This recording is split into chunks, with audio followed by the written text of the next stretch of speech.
ahead and mix it then. DJ Poetess. Ladies and gentlemen, Zometheus Rising.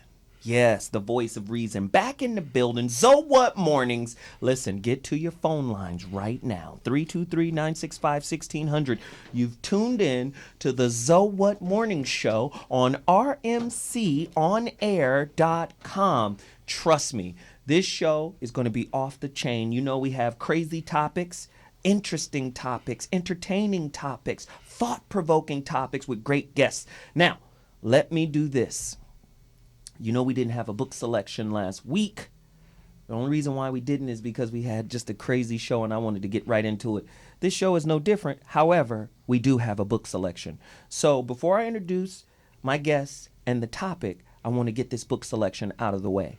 Here's an incredible book I need you guys to go out and participate in right now. The One-Way Relationship Workbook. The One-Way Relationship Workbook. Step-by-step help for coping with narcissists, egotistical lovers, toxic coworkers, and others who are incredibly self-absorbed.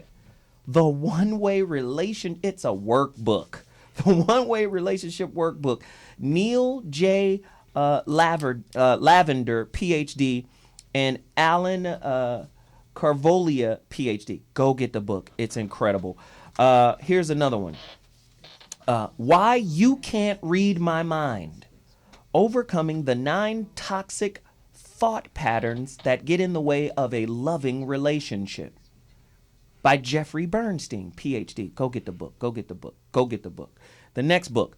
The Verbally Abusive Relationship. How to Recognize It and How to Respond. Patricia Evans. The Verbally Abusive Relationship. How to Recognize It and How to Respond. Patricia Evans. Here's another one. Oh, God. Especially when we get into today's topic, man. Don't forget, phone lines are open. 323-965-1600. You got to participate. If you're not participating, then we're wasting our time. This is for you. It is the show that's starring you. So What Mornings. Here's the next book. Toxic Parents. Overcoming, listen to this, overcoming their hurtful legacy and reclaiming your life. You guys hear me speak about it a lot on this show, about the passing down of generational curses. Ooh, watch when we get into today's topic, man. Again, toxic parents, overcoming their hurtful legacy and reclaiming your life. Dr. Susan Forward.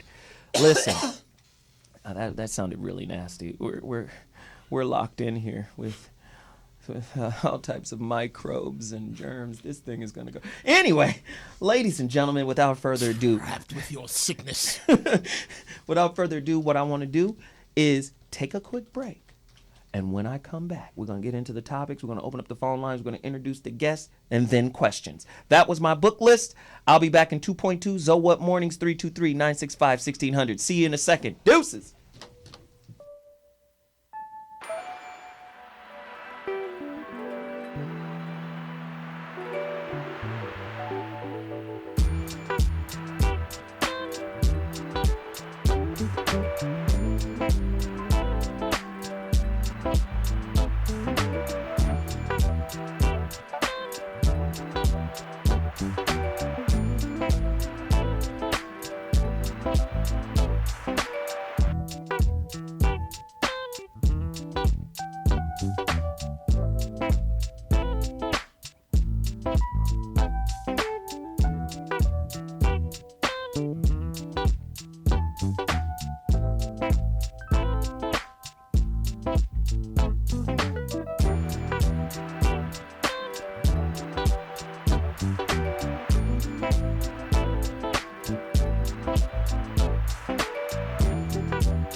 the white man.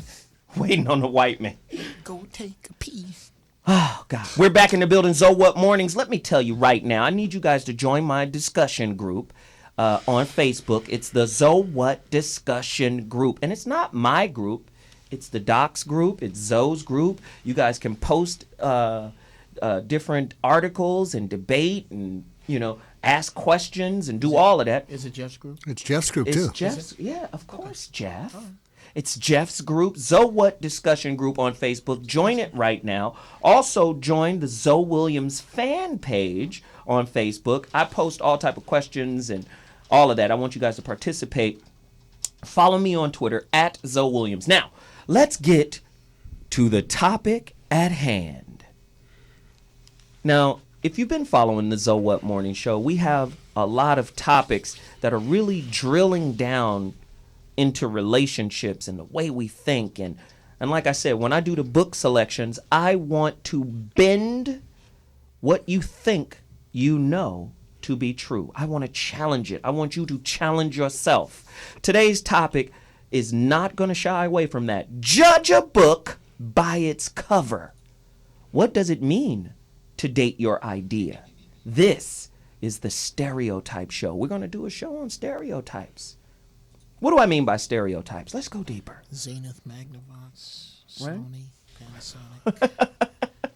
Is the whole of Black America, as well as other ethnic groups for that matter, engaged in negative stereotype warfare with the mass media?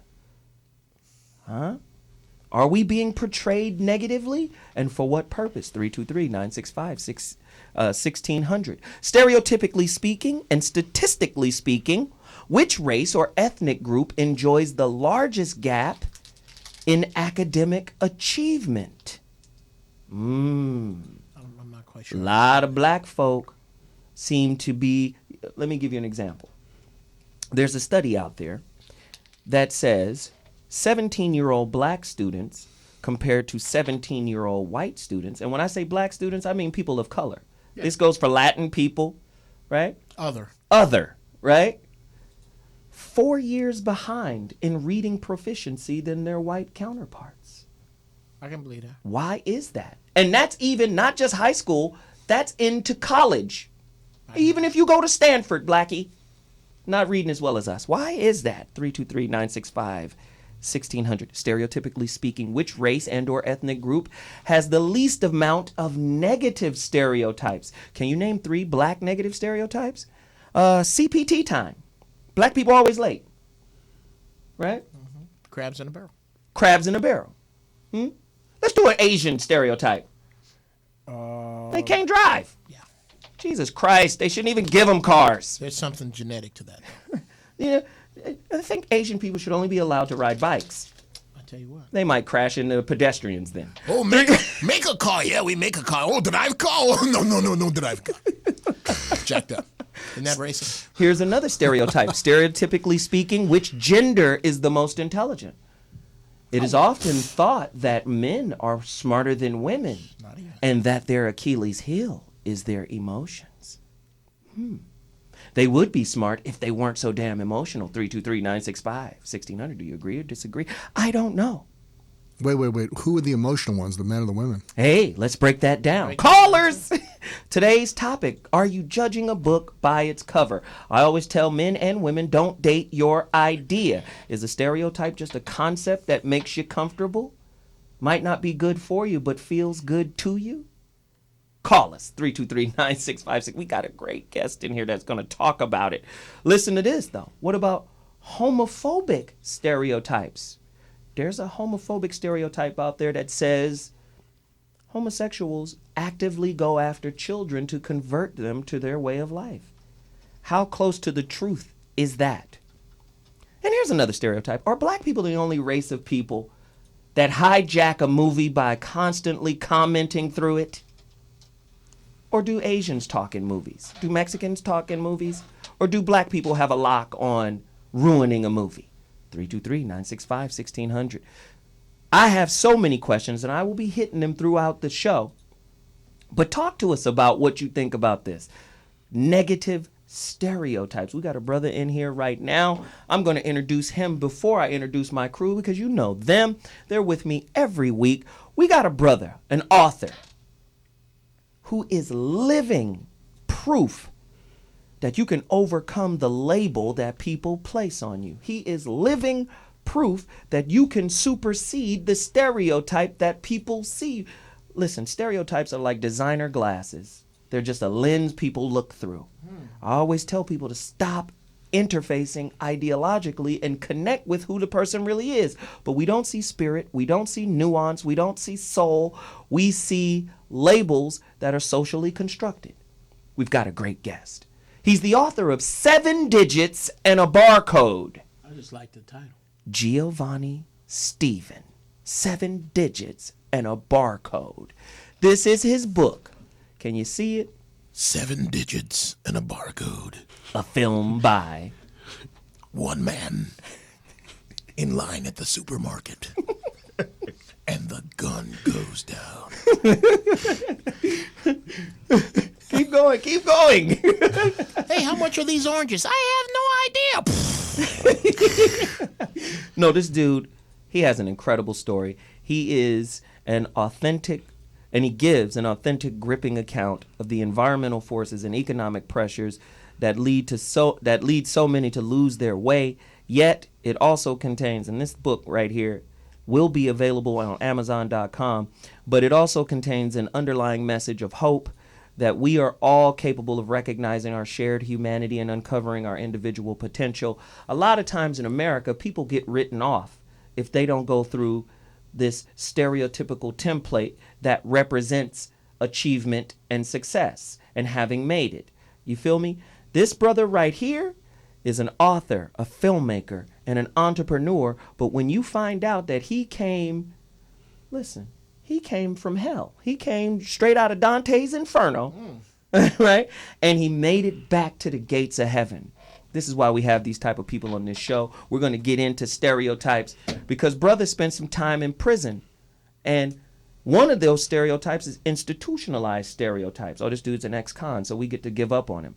So let me just say this. Without further ado, let me welcome Giovanni Stephen to the show. Welcome, brother. Thank you for having me this morning. We about to go in like Flynn. But let me do this now. To my immediate left, you know who he is. He's Jeff Brown, comedian, actor, extraordinaire. Welcome back, brother, and thanks for keeping your streak alive of being on time. Oh, come on, brother. It's just, I can't say when I'm going to be late. I can just say the difference is now I give a damn. Wow. So you're telling us that you didn't really care earlier? I really didn't. I was very, it wasn't that I didn't care as much as it was that on my priority list it wasn't high. Wow. Which is basically the same thing with different words. I wonder who vetted this nigga. Anyway, 323-965-1600 is the number to dial. Wow. Yeah, my selection process is off. Anyway, and to my far left, our good friend, Dr. Mark Goulston. Welcome back to the show, author of Just Listen and Real Influence. Let's go in. How you doing, man? I'm good. What I want to find out from Jeff is when he learned to give a damn, and then from our guest, and he'll tell us when he turned things around. Was there some moment or moments when you said, "I'm just BSing myself"? So, and just in terms of being late, so that's a good example. It kind of sort of happened after this. Me and Zoe and another friend, shout out to Jeff Gill, we commentated this basketball game, and when I tell you, it was throw up funny. It was hilarious. We got to do that again. Throw up funny. Yes. Zoe met my wife, and they were talking offhanded about the show, and he said, Jeff comes in late, blah blah blah blah blah. She goes, well, do you want him to show up on time? And then he started backpedaling. Oh, I didn't mean to get him in trouble, blah, blah, blah. Is that what I did? That's just, okay, Nate. Okay. Well, you got him in trouble. He said he was concerned about throwing me under the bus. So my wife just put it to me, that's beneath you. She didn't go in on me. She just said that kind of behavior is beneath you and your abilities. Then I started looking at all the stuff that was beneath me and my abilities. And then I sequestered myself with some very good cannabis sativa in a bong, and right before it, I wrote down the way I felt about time, and I looked at it while I was high, and it came to me, standing outside of it, I could see me late and everybody else on time, and how that made those people feel. And so I said, I care now. I care now. Well, thank you, Jeff. Jesus. Anyway. You said something important. You said something important because you said that you saw how it made other people feel. So I think that's the breakthrough that you say more about that, because that's a big deal, to get out of your own mind and pause and wonder what the other person feels and what they feel about you, and have that change you. So say more about that. Well, for me, because I am incredibly judgmental and arrogant, it has to be. I can look at something and go, "Oh, well, the other person feels that way," but since I don't give a damn about them, I'm going to stay where I am. I have to learn to give more empathy to the other side, but I at least will now make an act. That's an active factor. I'll go, okay, what is that person thinking about this? How does this affect the individual who's dealing with me? Now, if I don't care about the individual, I don't care. I can really look. So why? What caused you to care about other people? What they feel? What causes me to care? It depends upon the individual, their relationship to me, the way they present themselves, their actions. So if they're not friends or family, you don't really care. It's tough. Wow. 323-965-60. It's a reach. So to get back on topic, stereotypes, right? Black people, especially today. Is education something that's good for us, or is it something that's bad? Stereotypically speaking, right? Why is it that black people are portrayed as unintelligent? That's easy. Why? Because, well, man, I got it. Yeah, we have to talk about it. Okay, we have to talk about it. Are Jews the greediest people on planet Earth? No, but they are the biggest gangsters. The Russians may have something to say about that. The Russians ain't got a damn thing on Jews. Jews are so gangster, they got people scared to compliment them. Really? You scared? Yes, to openly say something complimentary Looks like about the doctor agrees. The Jews as people. That's dude. First off, to have your ethnicity intermingled with your religion. So I don't know. When I say I'm black, that doesn't mean I'm a particular religion. Right. See, that's part of the hustle. That's gangster right there. That's pretty gangster right there. And then to have people not want to go on TV and go, Jews are great with money because you are scared that you ain't gonna have none after you say that. That's gangster. So let me do this. Giovanni Stephen, 7 digits and a barcode. Tell people about your story and how being an ex-con and the negative stereotype that accompanies that, how it complicates the work you're trying to do, because your work is crazy, and I want you to give people a breakdown of what you've done briefly. Talk to me. Well, 7 digits in a barcode actually came from the wristband. The title came from the wristband that was on my wrist as I laid on my bunk and I wrote this book. Spending 365 days in the LA County jail is what most call a place worse than hell. They say it's worse than prison, and it is. And, I once heard that from the Southside rap, the person calling the shots in the jail. And I didn't understand it when he first told me that. But as the weeks went by, I had a clear understanding on what he meant, meaning you got to sleep with one eye open, or else you just may lose your life, excuse me. And, going through everything I went through, it was so much that I realized laying on that bunk that I knew I wasn't supposed to be there. But after I lost my job and I hit rock bottom and I couldn't find another job, because they said I was underqualified or I was overqualified or I just didn't meet the criteria in general, I went about my way and did what I had to do, which was starting to burglarize and rob. And, going through those trials, it was very tough. I remember there was many nights where I sat on my bunk and cried because I knew I wasn't going home. And once that realization comes, you don't have no other choice but to, suck it all up and figure out what the next step was. And from that moment forward, I started doing research on everything that I've always wanted to do, which is film. And, you know, I remember this book actually came about. I was 20 years old when I started writing it. And the OG next to me, who was an older gentleman, that's just what they call him in jail if you're older than 50, he said, youngster, you need to write a book because God put it on my heart to tell you to write a book because I'm too old to write a book. Wow. And immediately I picked up the paper off the ground and started writing. Naturally, I would have just been like, man, I ain't about to write no book. But I started writing immediately. And that's how this book came about. Everything that happened from that day forward, I wrote it exactly how it happened.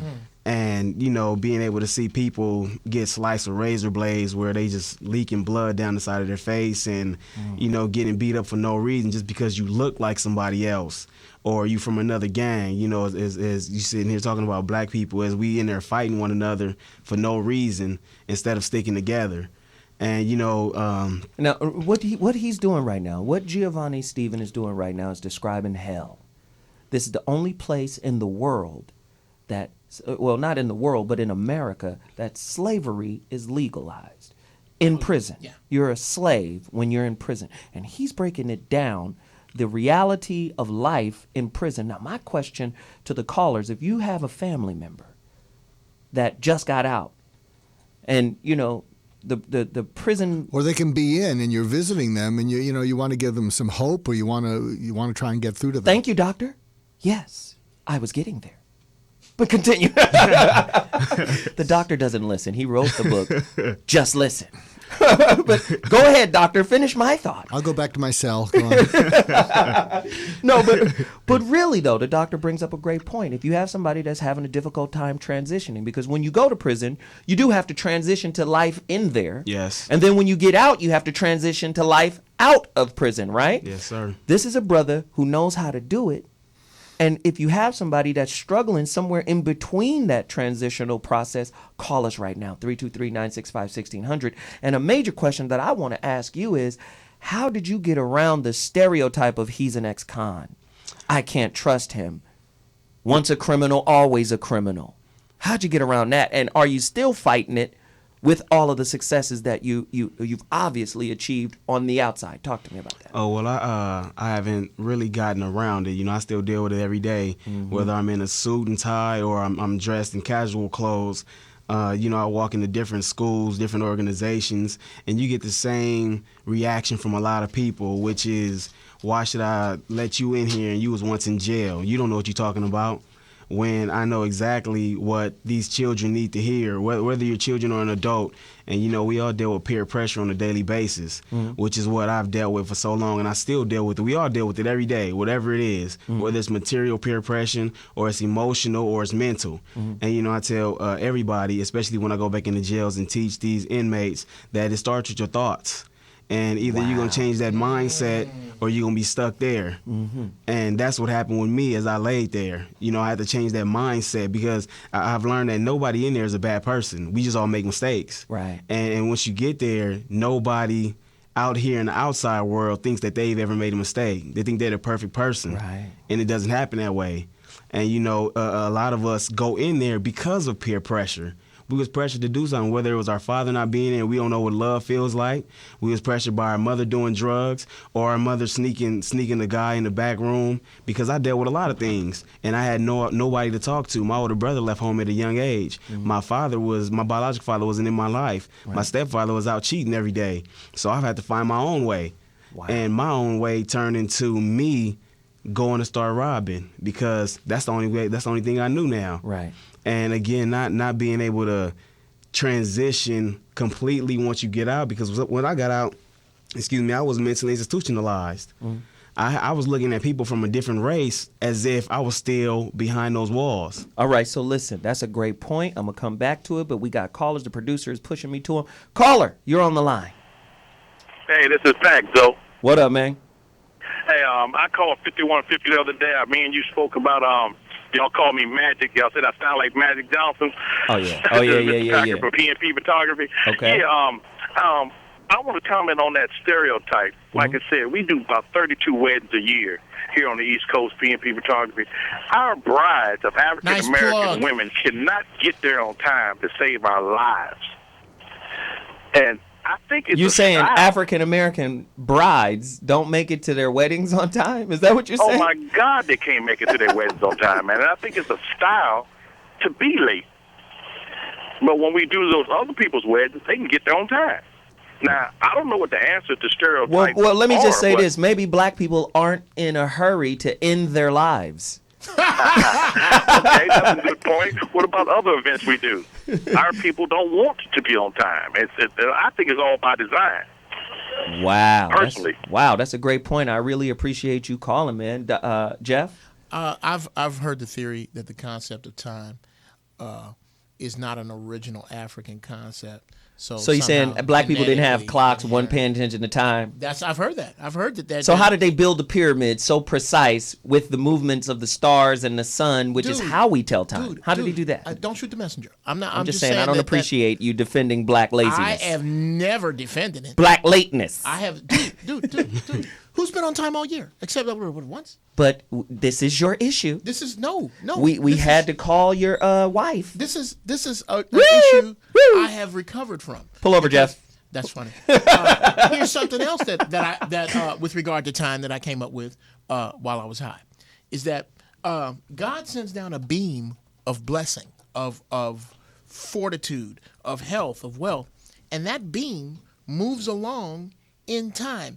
And if you show up constantly after that beam is left, you're gonna always be missing your blessings. If you keep showing up behind this, okay, I'm gonna bless you with this particular job, or to meet this particular person, or to do this thing that equals that. But the train leaves at 7:08.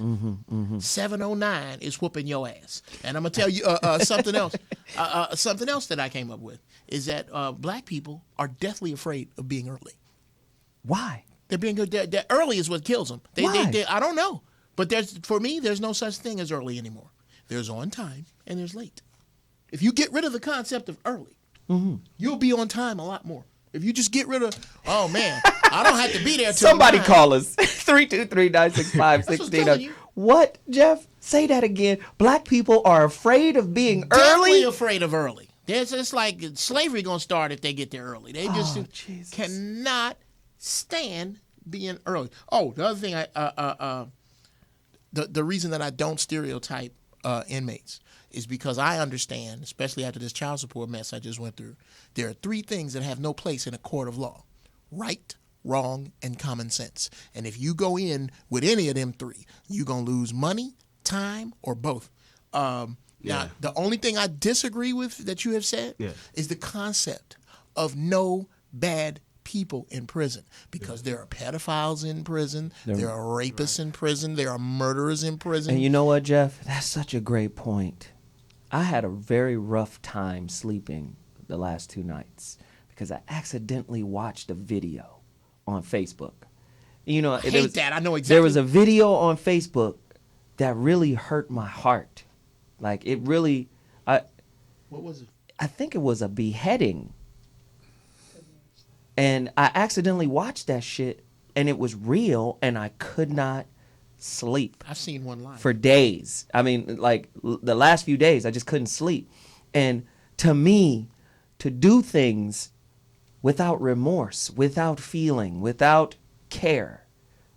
I mean, murder is murder, but, you know, Doc talks about it a lot when he says after somebody kills a person, you know, in the moment that they did it, they might have felt some type of release or some type of whatever, but then that person automatically goes on suicide watch themselves, right? Yeah, well, if it's a crime of passion, what happens is all they can think of is I got to get even, I got to hurt that other person, I got to do whatever. And then what happens is when they actually do it, they calm down, and then when they see what they've done, they can't live with it. Wow. So that's not for all crimes, but for those kinds of crimes. Right, and that's why I wanted you to break that down, because when I saw this, the person who did it, he had on a mask and whatever, there was no remorse.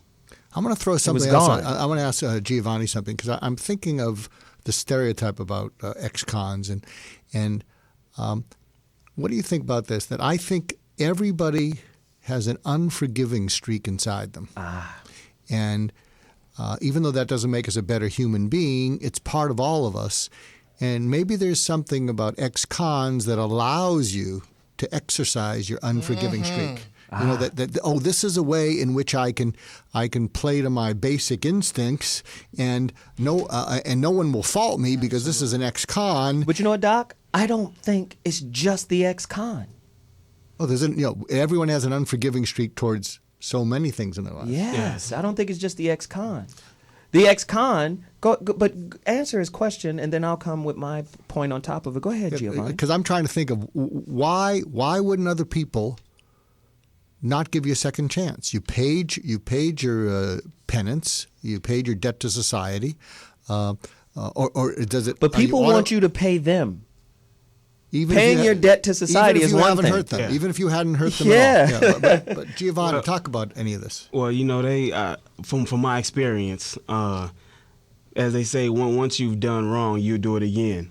And that's once a cheater, always a cheater. Yes. Once a criminal, always a criminal. And that's exactly how everybody looks at you. Once a hypocrite, always a hypocrite. All he needs is time and opportunity to do it again. So right? Maybe what he's saying is that if he comes out, since down deep I know I can't change, then I can't believe that he's going to change. Go deeper, doctor. No, so if inside yourself, even though you talk all these words, a lot of people way down deep feel I'm pretty much who I am and I'm not going to change. And so you think that about other people because you think that about yourself. And if the person's an ex-con, you say, well, they're not going to change because I'm not going to change. But you know what's so interesting about this? Giovanni spoke on it. I had to change my beliefs. Yeah. This is the problem with interfacing human to human. We're not interfacing soul to soul. We're interfacing idea to idea. This is why I said this show is about stereotypes, because most of the time we've never met the person we're with. We've never met them. What we've met is the idea of them. This is why you hear people say, let's get on the same page. I want to ask him something about the OG, the old guy, because I'm an old guy. Did you say OG? Yeah, you got it. Old guy. Okay. Let me stop. Okay, little black moment right here. OG. When you say OG, you always put the emphasis on the G. OG. OG. I'm gonna get you Ice Cube's. Ice T's. OG. OG. There you go. OG. Okay. So if I other one sounds. Now let's do it to them. Could you put a little more black into it? Could you say it a little blacker? I need a little more street. Right. There you go. Go ahead. Finish your point, Doc. Giovanni, when you said that story about the OG, it sounded like something he did for you is he said, it's too late for me, but you've got something to say. Why don't you write it down? And it sounded almost like he kind of believed in you and thought you had some value. And when he said, it's too late for me to write, but you can start writing, did that have a positive effect on you? Oh, yes, it had a major effect. Again, being 20 years old and hearing that from somebody who's much older than I am that doesn't know me, from nowhere in the world. And he said that, I took it as something very seriously. I took it as something very serious, and that's why I started writing. Mm-hmm. And, I always wanted to do things such as go to USC. Nobody ever told me that I could go there or I was intelligent enough to go there. Mm-hmm. And I live 4 blocks away from there. Wow. And so for this man to tell me that, and I've always been an individual that loved to write, whether it was poetry or just writing music and things like that, I never looked at it as it being a career. And when he said that, I immediately went to it, and it had a very positive effect on me. And I tell everybody to this day, I thank this man in my book. I don't even know his name, but I consider him my angel because he told me to do something that's just transformed me, and I transform others now. You know what's so powerful about this? In your lowest moment, when you've let yourself down, to have someone come in and build you back up. Right? That's what a second chance is. A second chance is, I don't define you by your mistake. Do you understand what I'm saying? Yeah. I refuse to define you by the mistake you've made. Now, does that mean you won't make it again? No. But if I can come in and say, listen, man, did you learn something from what you did? And if you did learn something, are you ready to implement that knowledge in your life? When somebody says, and now I believe in you, but here's the kicker. My belief in you isn't as important as your belief in you.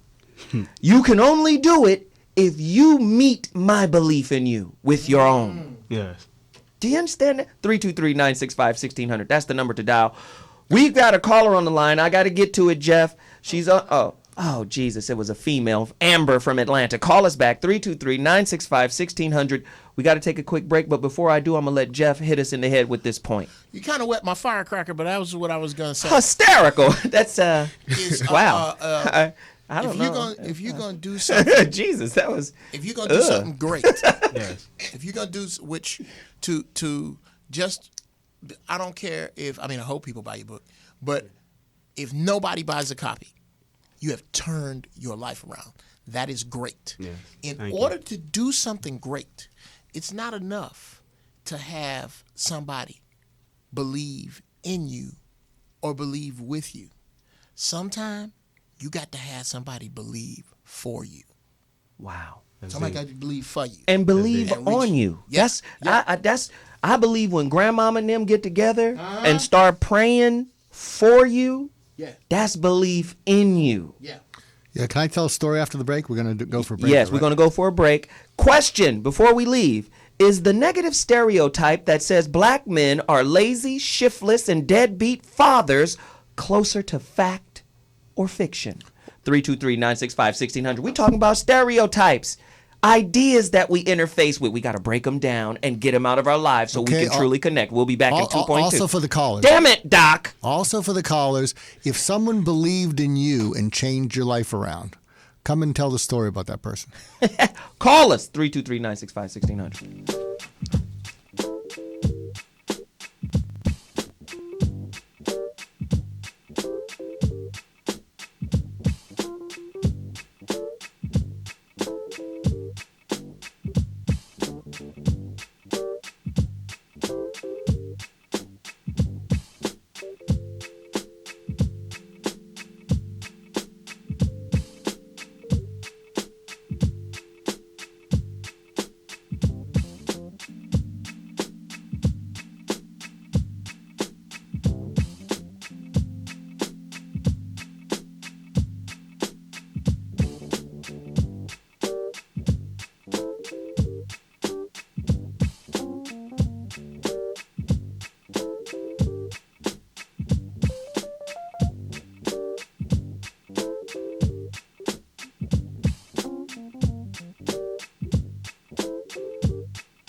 James Hanna. Ladies and gentlemen, Zoe Williams back in the building. Zoe What Morning Show, of course, Dr. Mark Goulston, author of Just Listen, and what's the other book? I forgot.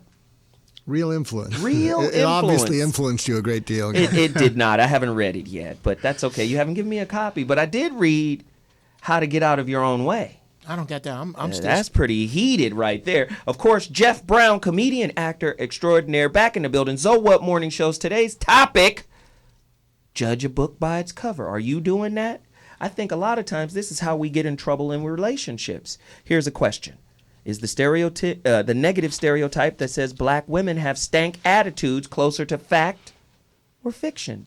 323-965-1600. Again, there's so many stereotypes out there, and I want people to break down the stereotype, because a lot of times the stereotypes that we hold, I always say, what is the negative stereotype that's running in the background of your selection process in relationships? Well, it depends upon how you look at a stereotype. I've never heard one that didn't have a note of truth to it. Okay. So are stereotypes rooted in truth? That's the only way they make sense. Or are they rooted in anxiety?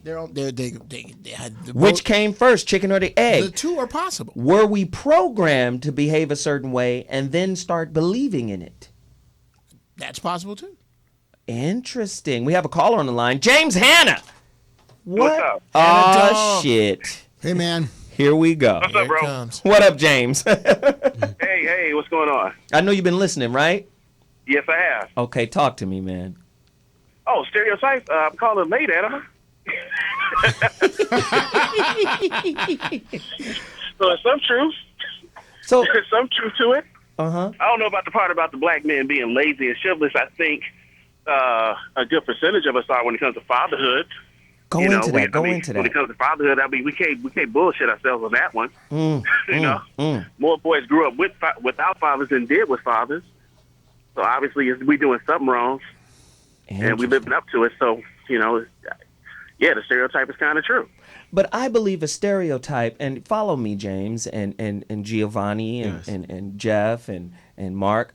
I believe a stereotype is a kind of propaganda. Okay.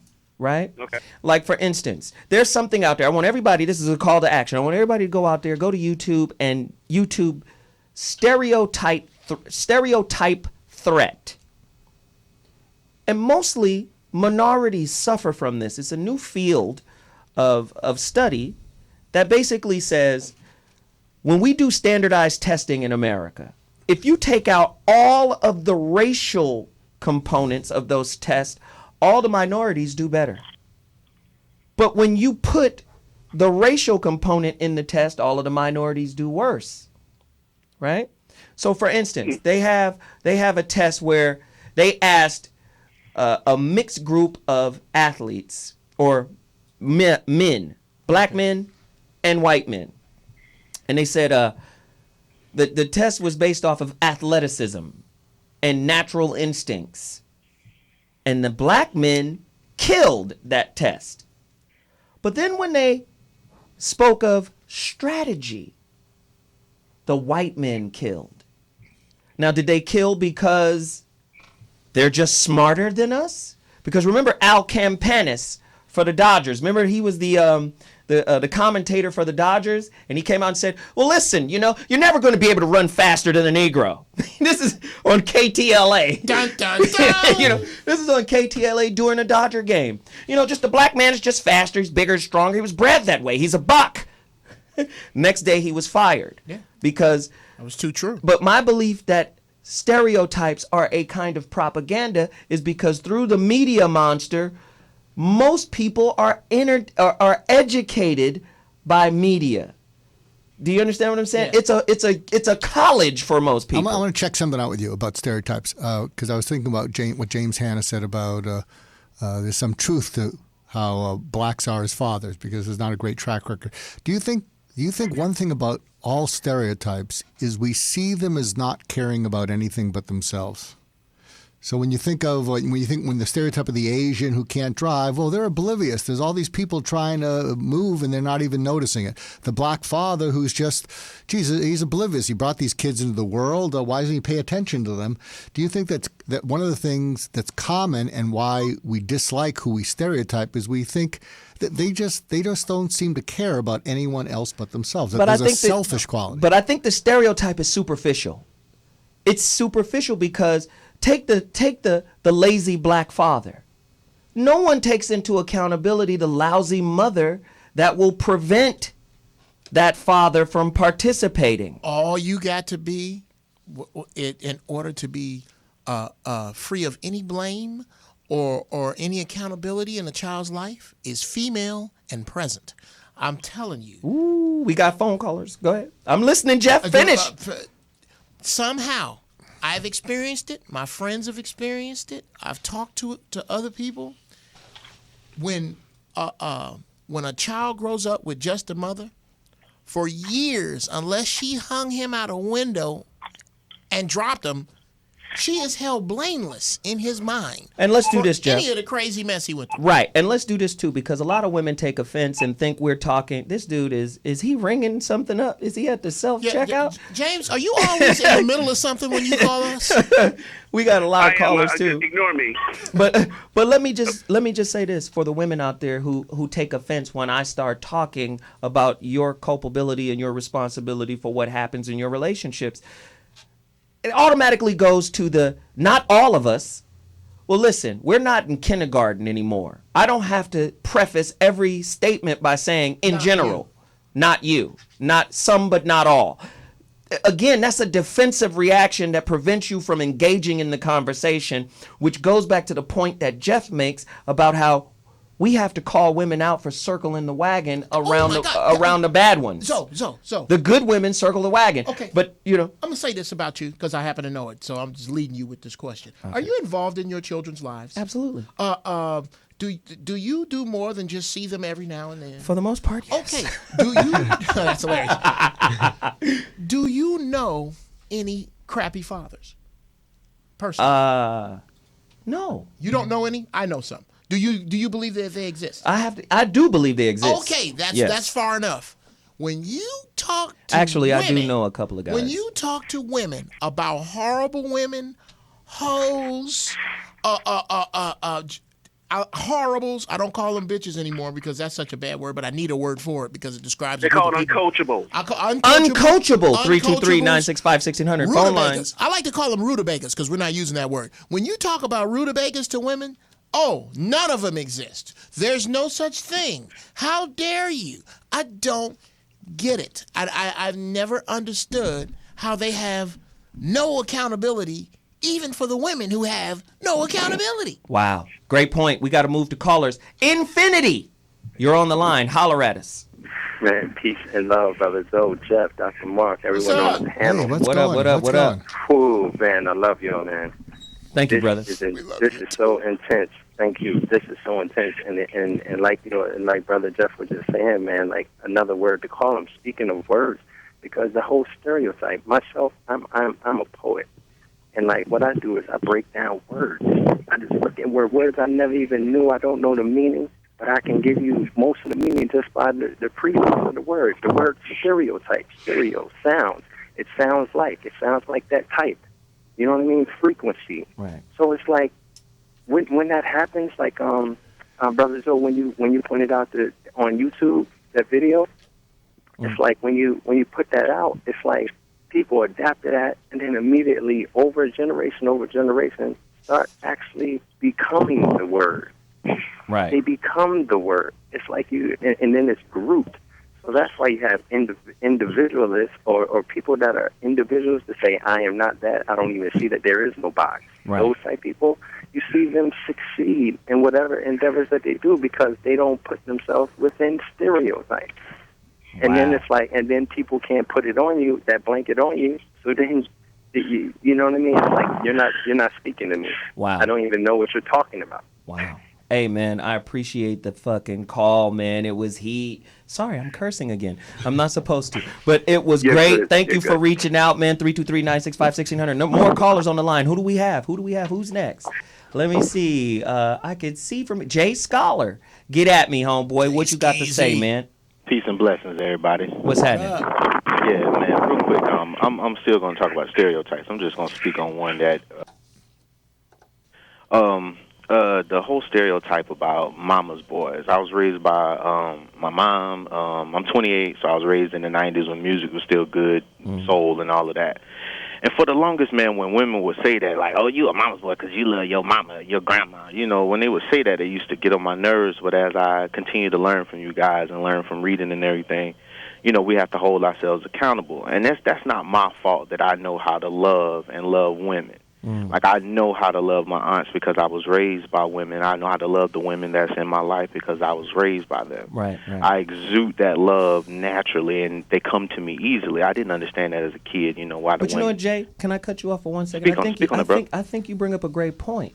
I think a dude that's raised by a mother solely, a single mother, who shows him love, who shows him appreciation, who also shows, even if she's not in agreement with the father or not with the father, still shows respect towards the father, raises or exemplifies or presents a behavior to this young man she's with of how a woman should be. Right. Well, I can speak up again deeper on my my point situation. Is, hold on 1 second, Jay, and then I'm going to throw it back to you. My point is, if you then have a mother who's showing the child through her behavior, her frustration, her anger, her resent, her hate for, her disappointment for the father who isn't a part of the family. She's also teaching him how women will, you understand, how women will treat, how to relate. So then what happens is you'll see a boy who grows up and starts to resent her too. That's tight. I'm just telling you, you'll see that. You'll see the disconnect, because I always tell single moms, don't take out your frustration with the father in the presence of your child or on your child, because at some point he's going to disconnect from you, and he's going to see you the way his daddy sees you. That's Pete, man. Like my just to close out, man. My father was in my life, but he had already been married. He was a Gemini like us. He was a June Gemini. Oh, wow. But he had already been married and divorced and had 5 kids. Mm-hmm. So by the time I came about, you know, him and my mom had a rapport. My mom loved him, and he loved my mom too. I could tell. But after what he had been through, I think he had his fill with marriage. But he did financially was there until I actually could work for the money I would ask for, like the hard work and actually being around him later in my like high school years, middle school years, when, you know, I could go with him and physically work to earn the money that I would ask for. So, and my mom never talked down on my father. Wow. And I appreciate that, man. Wow. So yeah, man, stereotypes, mama's boys, ain't nothing wrong with being a mama's boy. It just means you know how to love your women, but don't be no sissy though. So, right, yeah, just as long as she's not teaching you how to put on makeup. We appreciate that. Exactly. No sissy. Yeah, I want to bring up something to Zoe and Jeff about uninvolved dads, and because you guys are involved. Is there a difference between an uninvolved dad who really doesn't choose to be involved and a uninvolved dad because he's excluded from being involved because he's not doing it the way the mom says it should be done? Okay, who want that first? I think that's James Hanna can take that one Hannah first. Dog. Shit. The uninvolved dad that's present, Well, he might. Well, He might. Go ahead. get the doctor's question again, because I think you missed it. The distinction is, okay, because, you know, uninvolved dads is really a bad influence on children. And there's the uninvolved dad who's uninvolved because he doesn't care to be involved. But there's also the uninvolved dad because he is excluded from being involved because he's supposed to do everything the way the mom says it should be done. Ooh. Yeah. Yeah. Well, I think they're both bad. I think the first one's the worst because he's there and the kids see him and he's not interacting with them. Right. So that's tragic. But when your daddy try to come to the house and your mama won't open the door, that's proof that he wants to be around you. You know what I mean? It's just making the mama look bad. And any women that's doing that, you ain't shit. But you also put the onus on the kid to discern that behavior as good. Like at least my dad is trying. He may get it later on, but in the moment he may not. You know what? Well, but that's all. The truth will come out in the end. You know, that's what these baby mamas don't get. The truth comes out in the end, and it always falls on them. Ooh, great point. Great point. Go ahead, Jeff. You have to be careful what tool you lead with that you give your child, because eventually they will use that tool on you.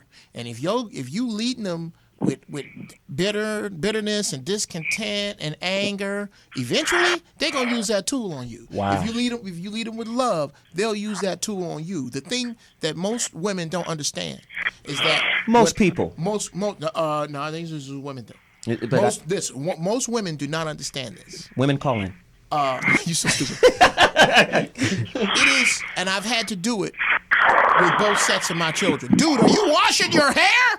Good Lord. Oh, boy. Jesus. Where are you? Put us on mute. Yeah, dude. Sound like you're in a firefight. He's on mute. He's always in a car wash. Jesus. He keep his car clean. Abdullah. No mammal does this other than man is demanded, and I've had to do it with my older children and now, is love children around the mother. It is unnatural. The male loves the children through the mother. And when you put this block up, and I got to love these kids around you, it is against my nature to go, I'm going to take you to court and make you do this. Right. I'm going to do this. I'm going to make you do that. I'm going to stand out here anyway. I'm going to grin and bear it when your boyfriend gets more time with my kids than I do because he agrees with you. So that is not natural. Ooh, this is so good. This is the stereotype of Mr. Right and Mrs. Right, right? It's all stereotypes. Yeah. Again, I posed a question a few weeks ago when I said about black women and black men. Do we perpetuate negative thoughts? If we believe in the law of attraction, if we believe in that, whatever the thinker thinks, the prover will prove. As a man thinks, so is he. If we are constantly seeing each other through a negative stereotype. Black men don't want to go to school. Black men don't want higher education. Black men don't want jobs in corporate America. We can't find them. Black men just want to hustle and do. Black men are lazy. If we are thinking through those negative stereotypes, are we now not responsible for the creation of the experience we have? Both men and women? This is why I say Mr. Right is a stereotype. So what happens when the dude you get in your life, right, is in alignment with your beliefs? You've never questioned your beliefs and said, wait a minute, where did these beliefs come from? If your beliefs were born out of trauma, then those beliefs are a form of psychosis that you use to be comfortable. Men are socialized to behave the way women want us to behave so we can get what we ultimately want from them. So now Mr. Right and Mr. Right and Mrs. Right is born of fantasy. And that fantasy was designed to keep you comfortable, to keep you away from a pain that was created in your childhood. Let's just be real. Daddy wasn't good to mama. So now you created a Mr. Right template, which is really neurotic, neurosis, a psychosis, right? And then this dude finds out how you think and then molds his behavior to that. And then you go, that's a good dude. That's the type of dude I've been looking for. But you never questioned, right? You never once questioned, where did this Mr. Right template come from? If it was born of a hurt and then created out of a fantasy by yourself, how can you then demand that somebody fill the role in a relationship? At the end of the day, when you come into a relationship, you're supposed to build the relationship concept together. Not, this is what I created by myself to escape hurt, and now you must live up to this. Most baby mamas, or disappointed mamas who are banging on those kids, not knowing, they're doing it because they're disappointed that the dad didn't live up to some belief, some stereotype, some concept. 323-965-1600. Phone lines are on fire. Music Man, go. Hey, how you doing, Zoe? Get at me, man. Keep it real. Hey, man. Also a shout out to Jeff Brown and Dr. Mark Goldston. Hey, Music Man. What's up?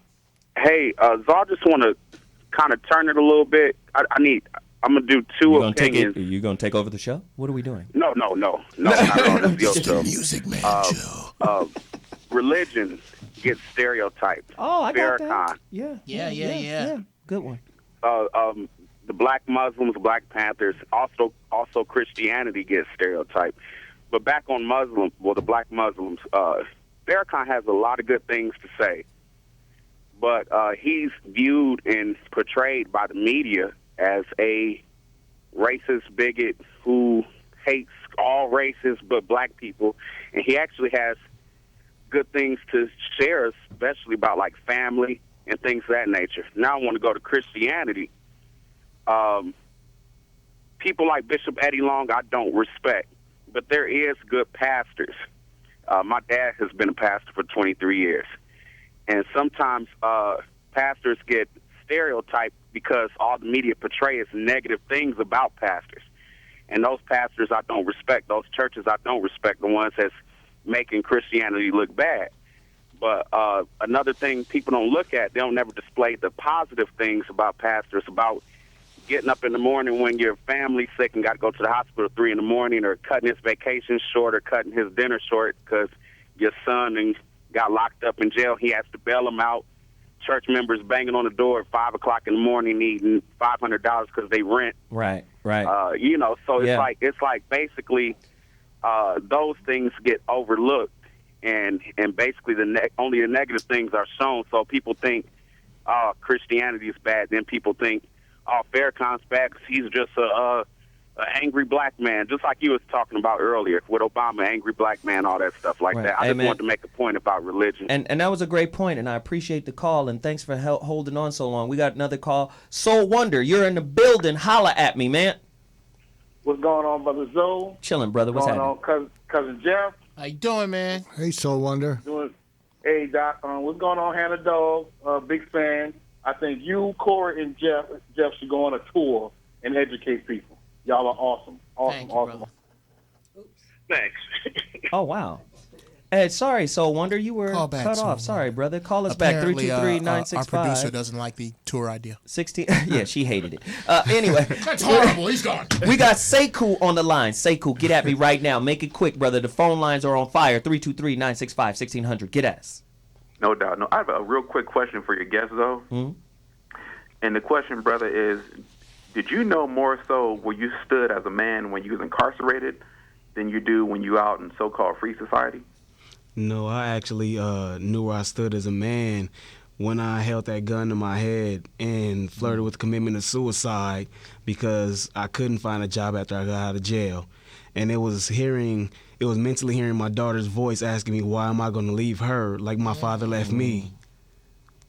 That's when my self-defining moment came. That's when I knew where I stood as a man. That's when I knew I had to stand up as a man.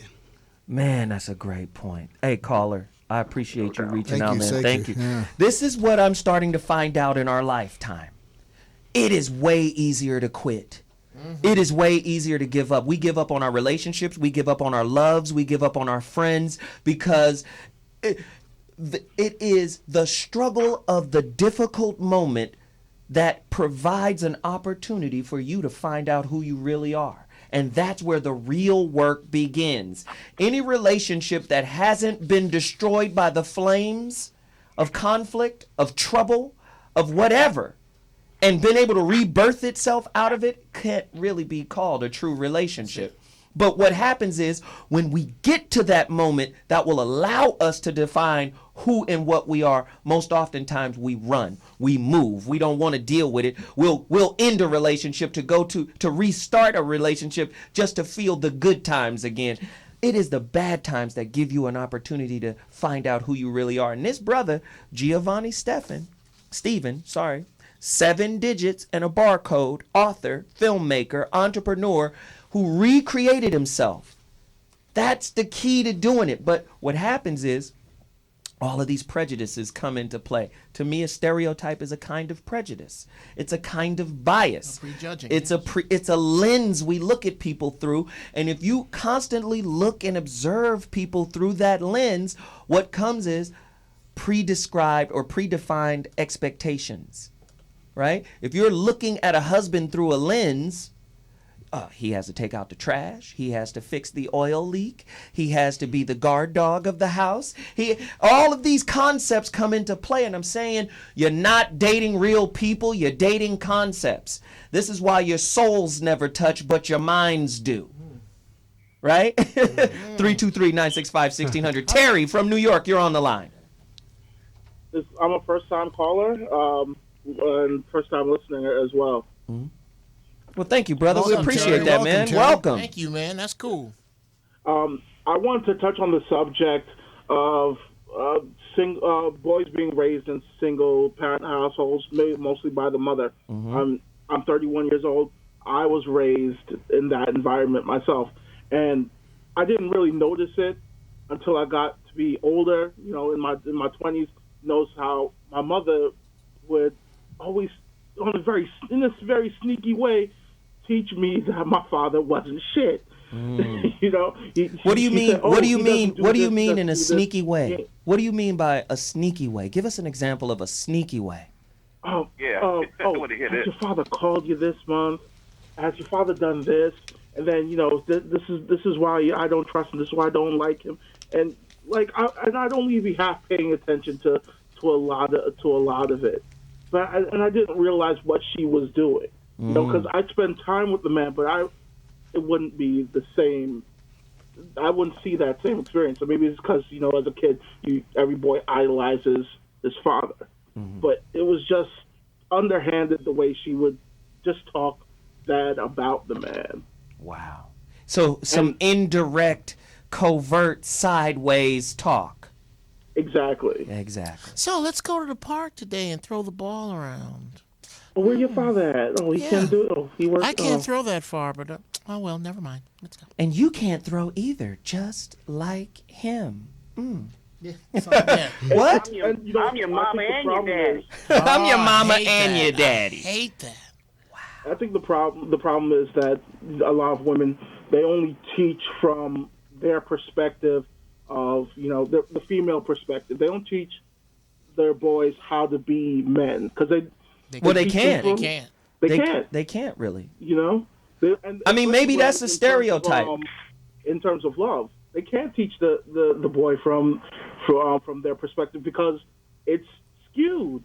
Because all they're teaching the boys, and you know, I suffered from a little bit of simping in my early age, and I learned the easy way. I was a smart young man growing up, so the girls would come to me for help with homework, and oh yeah, I'll help you with your homework. I'll do your homework for you. And it would go like that. Boys are being taught to hold these girls up on a pedestal instead of being taught to be pedestal worthy themselves. Wow, good point. We appreciate the call. Thank you very much, man. Soul Wonder was able to call back. Let's just get him back in, and then Doc, I'm coming to you. Soul Wonder, finish your thought. Okay, it goes back to what Music Man was saying, what the last caller was saying, and we talking about relationships with our parents and the stereotypes. But I was trying to tie religion into how it had an effect on my seeing the relationship that my parents had, the relationship I didn't have with my father. Even though my father was there, it was like I was forced to be a mama's boy because my father didn't, and I don't know if it was he didn't choose to interact or he just didn't know how to. So, but does that make him a bad person? Does that make him a bad person? Does that make him a person unworthy of your company? And see, so I'm glad you brought that question because that's something I'm struggling with him now. As I'm old, I'm 37, and I'm trying to build a relationship with him now. Mm-hmm. Trying to understand that in the past, but because of that religion, that Jehovah Witness religion, and because of things that he did, he had a whole other woman and stuff on the side. That's what was stifling that because you can't preach to me about what the truth is, and me and you both know that you ain't shit. Wow. Okay, Soul Wonder, I think this is just a generic idea for you. Just try this, okay? Yes, sir. You said you're trying to build a relationship, so that sounds like you have a separate conscious desire of your own to have this happen. Is that correct? Yes, sir. Okay, then what you're going to have to do, again, and this is just my opinion, you're going to have to get rid of the man, boy, father, son element, or at least put it on a back burner. And I'm for that. You have to relate to this dude, man to man. And what you just told me, if he won't listen to, write it in a letter and let him know that this is imperative before you two can move forward. That, dude, it's going to be a little hard for you to preach to me when I know your BS. That's why preachers' kids are so horrible. It's because they know what's going on at the house. Is he judging him based off of the pain of his absence and not understanding it? Or is he judging him based off of his understanding of who his father really is? Okay, is that rhetorical? No. Okay, I'm gonna talk about you like you ain't on the phone. What he said, what he said about dude being on the having another woman on the side. Mm-hmm. That's a basic tenet. That doesn't have anything to do with whether it was his mother or not. This is I can't have anybody preach to me about what I'm supposed to be doing good when I have a playbook of their particular badness. It just doesn't work. Thank you. I just wanted you to go into it. Yes. But see, it's about what you said, though. It's about personal accountability. That's like my theme for this year. Personal accountability. How are you going to go forward if you can't be accountable for your own shit? Speaking of that, how's your diet? I'm getting there, brother. I keep hearing that. He just had two deep-fried kindergartners.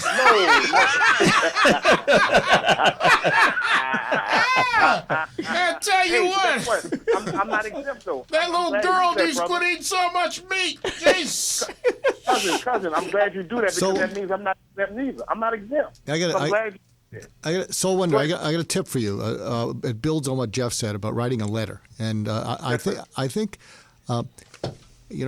we have control over what we say. We have no control over how it's heard from the other person. And so, what you might want to say is, what would be? And I think your best shot would be to say something like, I'm writing you because I don't know that we can have a conversation like this. And what I want to put out there is I want and would like a relationship with you. If you want the same, let's get started in some way. If you don't, I may not like your choice, but I will accept it. Ooh. Yes.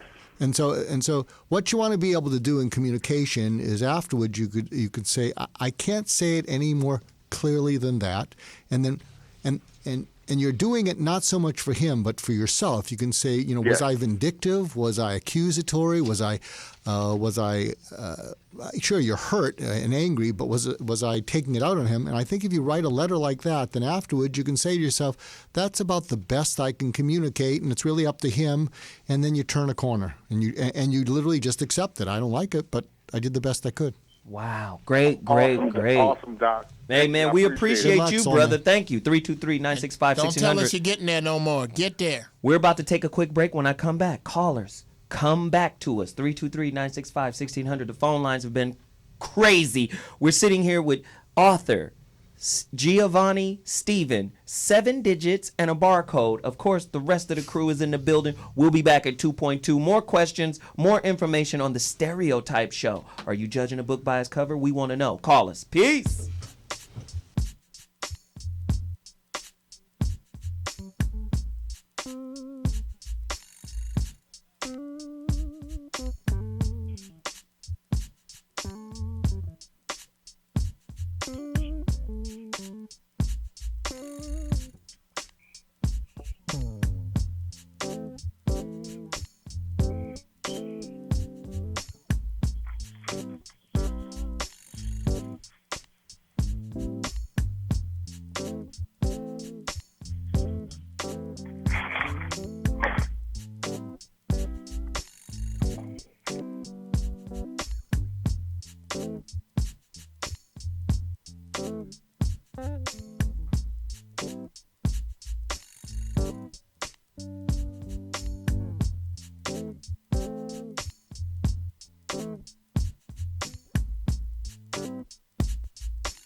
Ladies and gentlemen, so what? Back in the building. Are you judging a book by its cover? This is the Stereotype Show. I always say don't date your ideas because most people have never challenged the validity of the idea, the origin of the idea. Where was it created? Was it created as a means to escape the pain of trauma of whatever I've experienced? This is why when you find a lot of therapists, these guys themselves have been hurt in some way. So they use therapy and the hope to help others help themselves heal. You understand what I'm saying? So listen to this very carefully. I believe that children are the living embodiment of their environment. And their environment equals the content of their consciousness. So listen to this very carefully. If your mama had 3 kids by 3 different men, and all of those men in some way, shape, or form exhibited violence towards her, is it the men or the men she magnetizes? And what are the children learning through the body language of that conflict? You and your brothers and sisters look like neighbors. So, no, but listen to this. But listen to this deeply. Listen to this deeply. What stereotypes of interface are being created by living in that environment? And if the mother blames, could you say then they are being taught a stereotype or given a stereotype, non-verbally, but just through living with that person, a stereotype of unforgiveness? Because isn't a belief which comes with a certain level of expectation saying this is right for me? And whenever there's a pursuit of right, isn't there also a creation of imbalance? Because what's right for me may not be right for the person you're demanding it from. Their definition of right might be totally different. I want to check out something with you guys. Tell me, because you're just triggering something.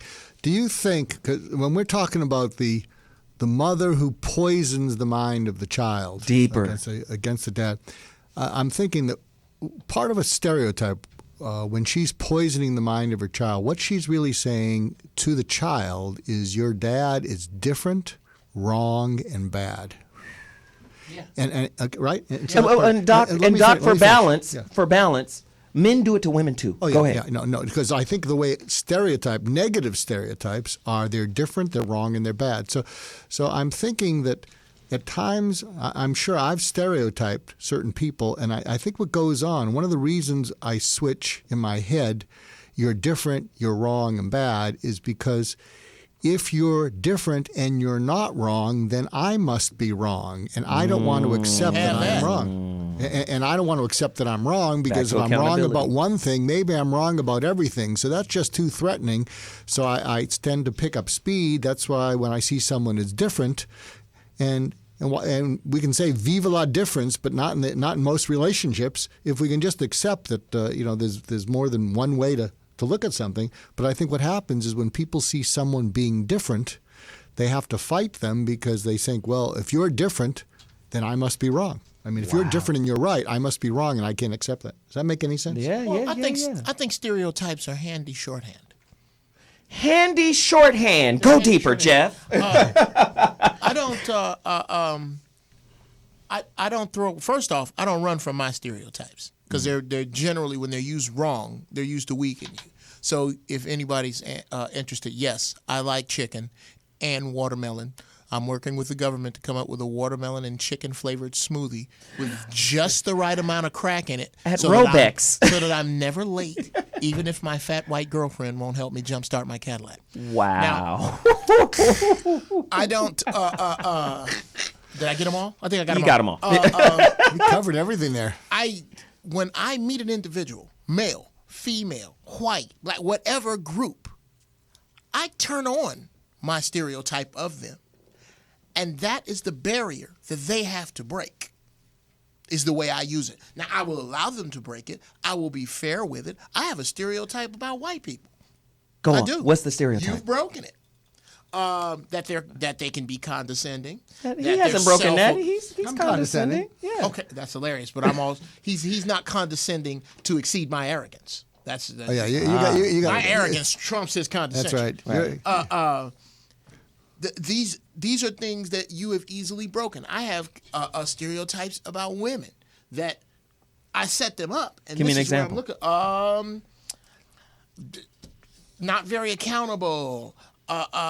Is that a stereotype? 323-965-1600. Is it a negative stereotype to say women aren't accountable? Deafening silence in the room. We need women. We need women to call us and tell us right now, are we wrong for saying not accountable for what? No, they'll put, okay. For any for any relationship breakdown, any relationship responsibility, choosing the wrong person, believing the wrong beliefs, all of that. Deeper. Any wrong. Damn, any wrong. I know women who would rather be dead than dead wrong.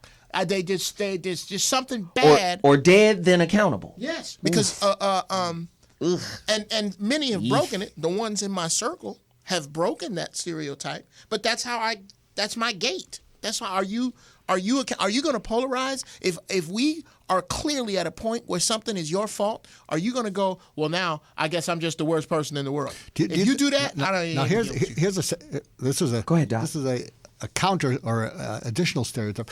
Do you think that part of the thing for women is that, and we have women in the room, do you think part of the thing for women is what they feel is what they believe? They become synonymous and their feelings are so strong to them. Whereas men, we have a lot of feelings, but we can go into that sort of left brain rational thing. So we might be able to challenge a belief if it goes against what we feel because we have sort of a built-in analytical thing. Whereas women, what they feel is what they believe. And so they're just like kind of welded together and they're not doing it. I don't think they wake up and say, I'm going to try and make my life more complicated. I don't think they're doing it on purpose. So you're saying women are making their lives complicated? Well, I think by call the doctor right now if you disagree, ladies. 323-965-1600. Forget about it. No, I get it. I don't think women do that. I think that the craziest women feel that whatever they do is justified by whatever they feel. Whatever I do, that's a great point. Is okay because of however I felt. James Hanna, what do you think? What do you say? What say you? They are unaccountable. I've never heard a woman in my life say my bad. Ooh. Wow. They don't. You got to beat them down to get. You got to literally beat them down verbally to get them to. The poetess disagrees. I'm sorry. No, we're not. Accountable is the wrong word. I think what it is they won't accept responsibility. They're not exactly the same. Oh yeah. Well, tell us the difference between accountable and responsible. Tell us the difference between accountability and responsibility. Go deeper. I think when you accept responsibility, you pause and you see a way in which you could be wrong, and you accept that you could be wrong. Whereas I think accountability, there's some overlap, but I think. Help us. I think what we're talking. Accountability is where you do wrong and you try to at least make some effort to rectify the situation. Right. It's like an ownership of it. Okay, so I've never seen a girl who fucked the whole high school and college and then when she's 38 and single because of her reputation go, you know what? These men don't want me because I was a hoe. Wow. Well, Never heard that one. It's always our fault. Yeah. Men are dogs. As soon as they find out a bitch's past, they run. So would you say? So are we saying that you've never met a woman who would would deeply accept that she's wrong? Never. Well, I can't say I've never met. I've met a few. I'm sure they exist. I've they exist. Never met them. So they don't exist for you. Dude, my wife is one. My wife I'm telling you, my wife really restored my faith. My wife is one of the few women that I have met. I know they exist. There are millions of them, and I've just had bad luck with the women that I've run into because that's what's going to happen because no women will cop to this. But that can give you an apology that fits my definition, which is an apology is an honest assessment of your own wrongdoing, malfeasance, discontent that has absolutely nothing to do with the other party and does not mention them at all. This is not an apology. I'm sorry you feel that way, Ooh. but you shouldn't have said that. Ooh. That's not an apology. 323-965-1600. This is very deep right here because I think we've just cleared up two things. Definition of accountability. Accountability might be synonymous with ownership, claiming ownership of whatever, mistake or whatever happened in the relationship. Responsibility, acknowledgement of that, right? So I think that's a good breakdown of what those two words represent. Maybe women are experiencing stereotype threat as well. Maybe because women have been socialized to be seen as irresponsible or over emotional, that they too have a performance kind of anxiety associated with being seen as non-accountable or unresponsible. Let's look at the definition of stereotype threat. Stereotype threat is the experience of anxiety or concern in a situation where a person has the potential to confirm a negative stereotype about their social group. So again, the example of a stereotype threat, you can look this up on YouTube, especially in schools. This is where those standardized tests come in. Whenever they add the racial component, black students, minority students do horrible or worse than their white students with the same test because there are racial components. This is why I say stereotypes and beliefs can also be a form of propaganda.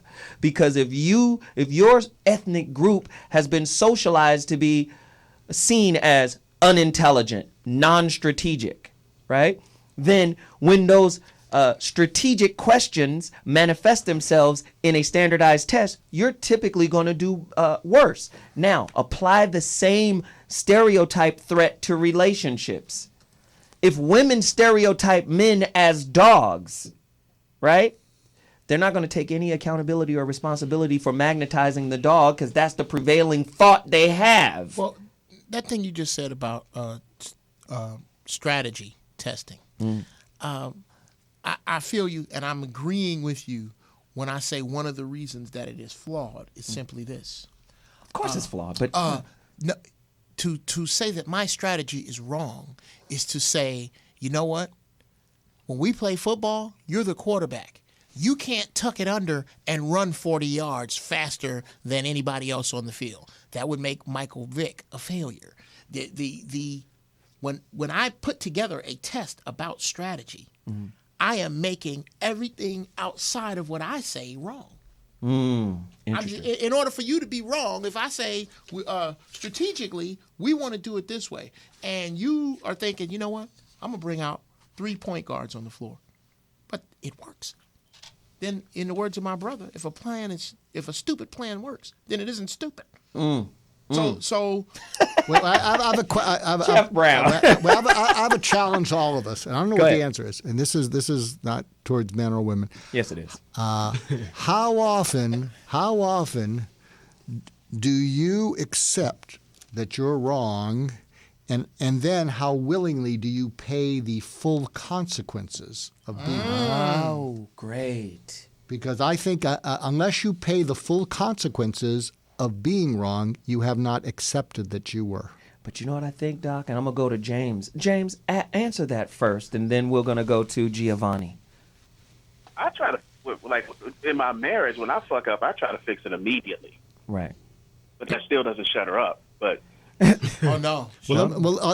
This is that's the part that's hard. Is and I'm just talking about marriage. Is that when men fuck up, but generally I think we try to fix it. Mm-hmm. We immediately try to fix it, and what makes it so unsatisfactory is that they don't shut the fuck up even once you try to fix it. Just okay. It's never fixable. It's never fixable. In the words of my wife, because we had that conversation.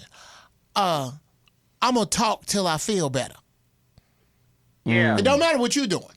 It don't matter that it's fixed already. I'm gonna talk till. Tell me if you agree with this formula, because there's a formula that it took me about 25 years to develop, and it's how do you earn back trust after you've betrayed someone or taken away. And it's called the 4 H's and the 4 R's. And if you look up 4 H's and 4 R's, my last name, Goulston, you'll see it's written all over the place. But the 4 H's, when you mess up, what you trigger in the other person is they feel hurt that you let them down. They may not want to admit it, but they hate you for having let them down. They're hesitant to trust you again and have you do it again. And the 4th H is they hold on to a grudge. Hurt, hate, hesitant to trust you again, hold on to a grudge. And what those 4 H's need are the 4 R's. And what the hurt needs is you need to express the first R, which is remorse. And remorse is not regret. Regret is, okay, I did it, can we move on? Remorse is looking into the eyes of the person that you hurt or injured. And empathize. And see, and let them see that you see what you did to them and it causes you pain. That's remorse. Regret doesn't cause you pain. The second thing, when they're feeling hatred towards you, what they need is the second R, restitution. They need a payback. You give them money, or as Jeff Brown said, you let them vent at you until they finish venting. You don't let them hit you, you let them vent at you. The third R is they need rehabilitation, meaning they're hesitant to trust you because they don't think you've changed. So they need to see that you can deal with things differently than resorting to it as opposed to let's just move on. Wait, Doc. Remorse, restitution. Restitution. That's a payback. They need a payback because they felt like you took a chunk out of them, and that's why they hate you. And the third thing is they're hesitant. Wait. Buying dark sunglasses for him with the black to cover the black eye count. Hysterical. That may count. Okay. But let me just finish the formula, and you tell me what you think. So the third H is they're hesitant to trust you, so you have to show some rehabilitation, meaning you have to be different the way you deal with stress. You know, if you deal with stress, you got to find a way to talk it out with them, not talk at them, over them, or shut down and become sullen and a baby. And the final thing, which is they hold on to a grudge, after 6 months of remorse, restitution, and rehabilitation, the 4th R is you request forgiveness from their grudge holding. And what's interesting is if you have change with those first 3 R's and they don't forgive you, it then shifts to their being unforgiving. And entitled. And they're unforgiving. And it's interesting because when I run into this with people and they are unforgiving, I'd say, and they say, well, I'm sorry, that's just the way I am. And I said, and who might you have learned that from that you said you never wanted to grow up to be like? Weed, that's heavy. And I want to go. Does that make sense? Yes. I want to go deeper into the restitution. Well, the restitution is, But wait, Doc, let me set it up for you. Yeah. I believe that some people turn restitution into revenge, another R. Right? Because here's something about payback. Restitution, payback can also be karma. And nobody can whoop your ass better than life. But so many times people want to take control of karma and be the impetus for their payback. Vengeance is mine. Vengeance is mine, saith the Lord. Right. Okay. So the thing about revenge, which is, and I'm glad you brought that up. When you take revenge, it's like, I hate to say it, 2 wrongs don't make a right. So when you take revenge, it's, well, you hurt and injured me, so I don't care about healing or get better. All I care about is hurting and injuring you, and then I think it just deteriorates, And then if you take revenge on that first person, they're going to say, okay, you feel happy now? And what will happen is the first person will then feel justified. Okay, looks like we finished that up. Next round, and they're just going to keep the cycle, and nobody has rehabilitated themselves into being better people. Wow, great point. Great. We got callers. Maria, St. Louis. Thank you, Holla Maria. at us. We got a female. Hey, Maria.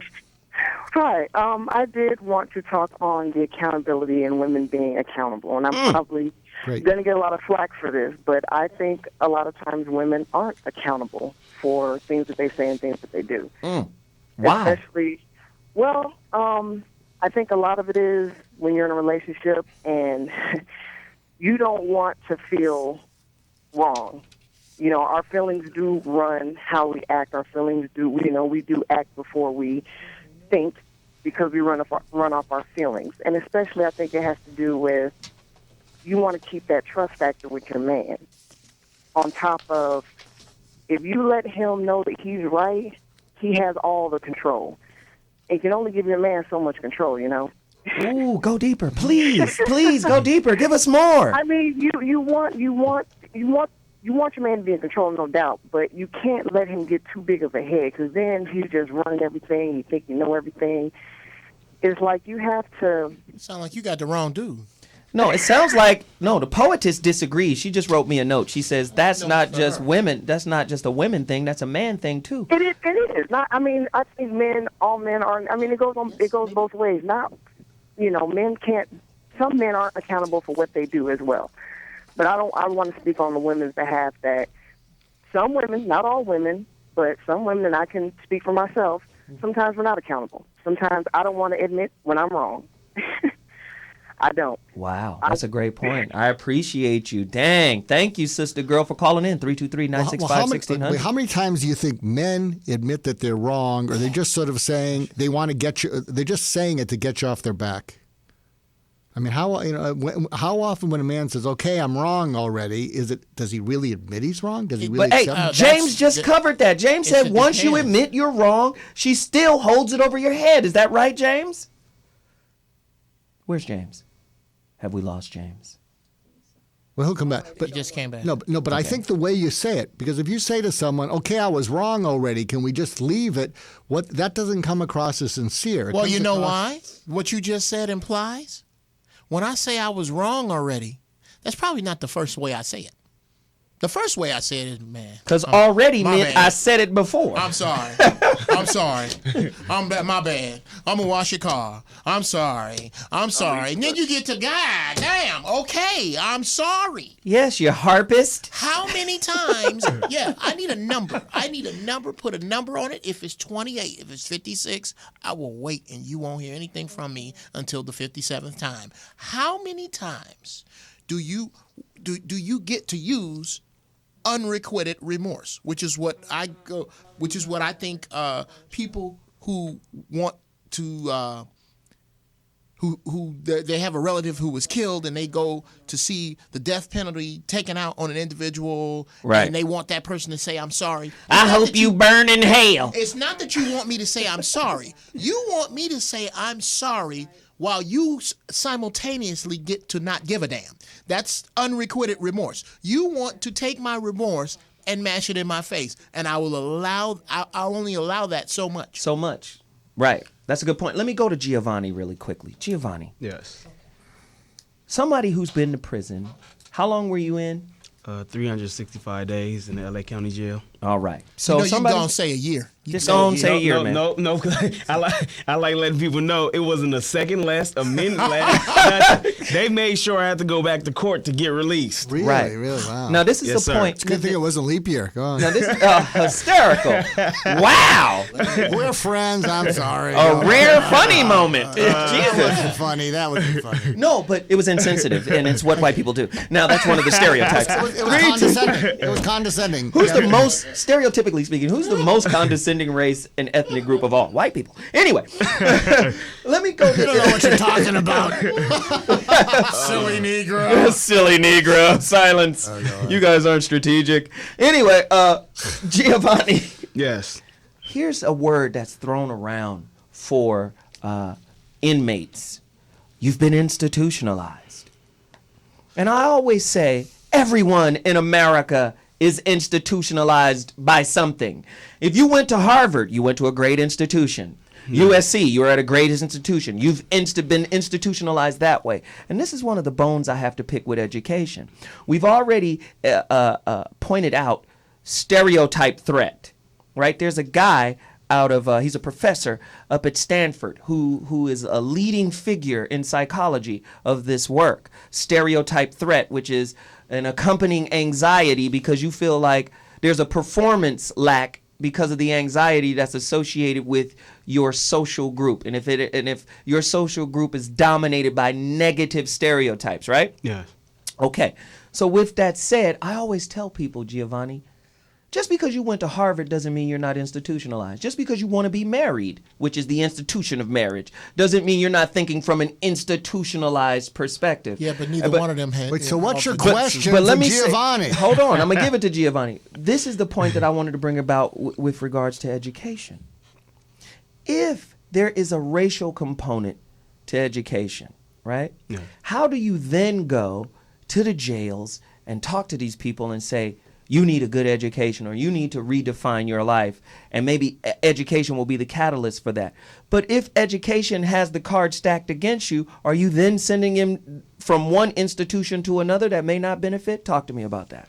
To answer that, I think I can educate you in so many ways. Well, me personally, speaking for myself, I like to speak to the individual about themselves. Like you said earlier, piggybacking on what you said, we're in love with one another as far as our ideas go, not our soul. And I like to be able to hit that soul when I'm talking to you, because that's the only way you're going to understand That's a real what it is education. you should be doing. Wow. Okay. That's a real education right there. Giovanni. Go ahead, finish. Okay, and being able to help an individual find that purpose, their purpose in life, and get to where they should be going or where they want to go in life, is the only way to speak to them and teach them something that I wasn't taught. And having found my purpose again, that being my self-defining moment, while having that gun in my hand and my daughter mentally speaking to me, that set it all for me, that I needed to find who I was as an individual. And you've been kind of the subject, you guys been talking about stereotypes all morning. And just to give a quick story, a year ago I was at my grandaunt's funeral, and like I said, my biological father's not in my life. And I see this guy maybe every 7 to 10 years, in the streets. We live in the same city, LA, and he was there because he knew my grandaunt. When he saw me, he pulled me to the side. He said, "Can I speak to you for a second?" And my mother told him that, I had another child on the way. I have 3 children now.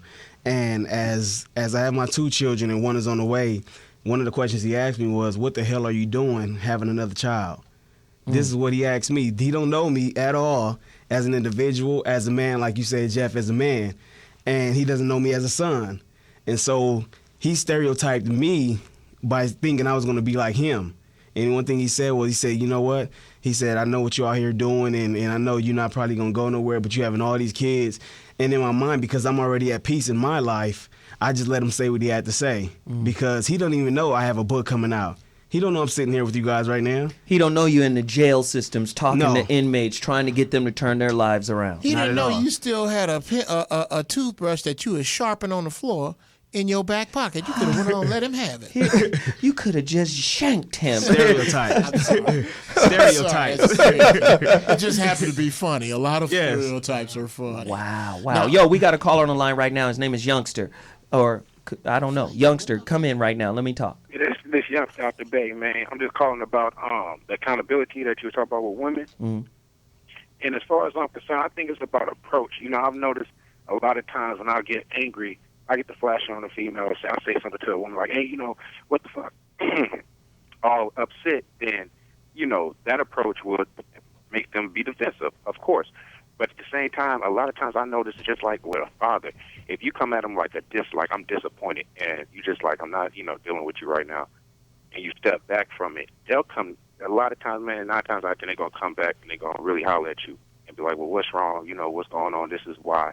Okay, I can roll with that. And really, you feel me? Because that's how I noticed with my dealing with, women since I was a youngster, man. It's always been like that. It's always about approach. You could either get, baptizing with fire with your mouthpiece, or you sit there and really finesse it and talk to them, you feel me, with some, just like with some real emphasis about how you really, how you should really talk to somebody, and you're going to get a better, better outcome out the situation. Wow, man, Yeah, that's he a good great point. point. Yes, thank you, man. We appreciate that. No, anger is almost always. Thank you, youngster. Anger is almost always a cover-up for hurt and disappointment. But the reason we don't express hurt and disappointment is because we don't trust the other person who hurt or disappointed us, so we bare our teeth instead of our neck. Then they bare their teeth, and we're speaking from our injury. So we say, "Well, why are they attacking me when I'm just pointing this out to them?" Well, because we're not really expressing what we feel underneath it all, and we're not expressing that because we don't trust them. Wow, great point. We got another caller. 50, you're on the line. Talk to us. Flighty. Flighty. Flighty. What up? Hey, hello? Hey, It's Fly tie. Sorry. Yes. Okay, you need to do something with that. You need to put a space in there or something, because if I got it looked like Flighty right here. Yeah, I didn't put that in there, but I'm a first-time caller, and this is a great show. I wanted to bring up that first. It's really important to, I'll just say it up front. Jeff, I disagree with something you said earlier about the stereotypes, that stereotypes need to be set up into what is true and what is false.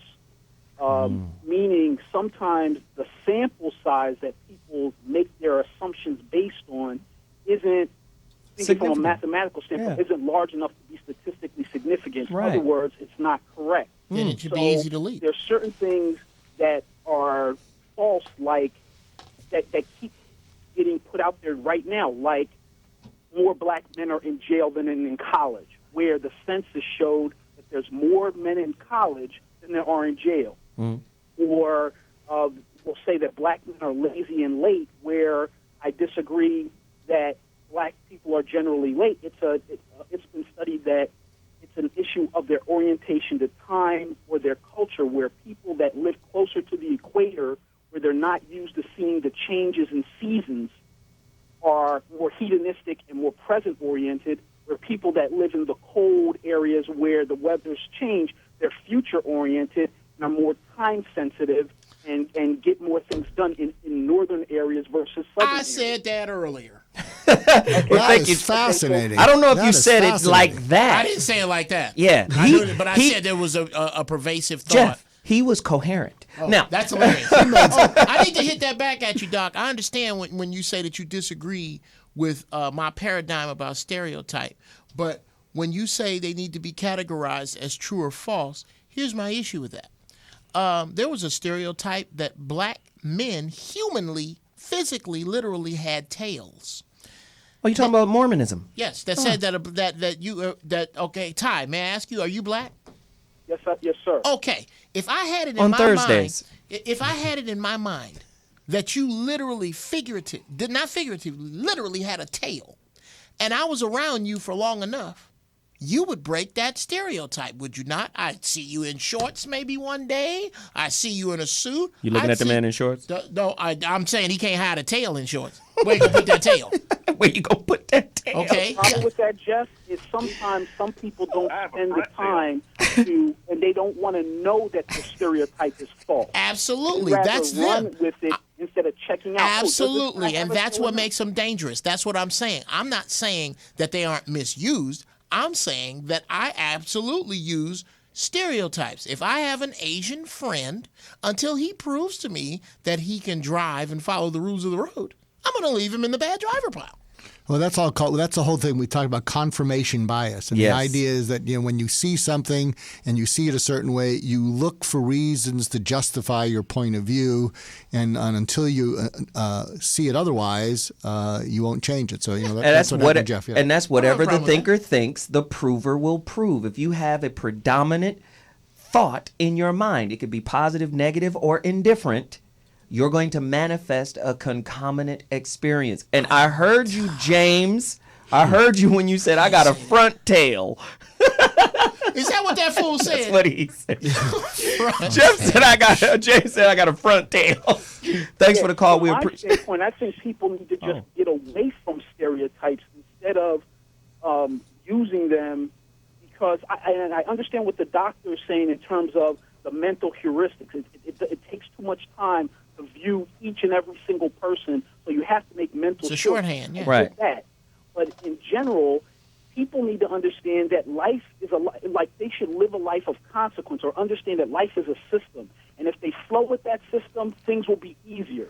If they do things that is not the way that the system was designed, they should expect things to be problems. Well, who designed the system? If a family is supposed to have male and female, masculine and feminine, if there's a society that says everything masculine is wrong but everything feminine is correct, anyone that keeps that system, anyone that keeps the talk from that system is going to have a breakdown. Wow. That system doesn't work because you have to have both sides. And they can argue until the cows come home that women are more valuable than men, for example, but as understanding systems, that's flawed. Even if you have men that'll simp and will tell women what they want to hear, instead of, like some of the callers were saying, and you guys were saying, is of being accountable. Fly tie, Say, check hey, it. Fly you have tie, confidence. fly tie. Yes, sir. Dude, you're on a filibuster. We only got Oh, 3 minutes left. I'm sorry, brother. You gave us No, but all you co- types of yeah, great you called information. back though. another show. You were great. This Thank was you. excellent, but we got to bounce. Let me just do it again. He said something that was real, real powerful,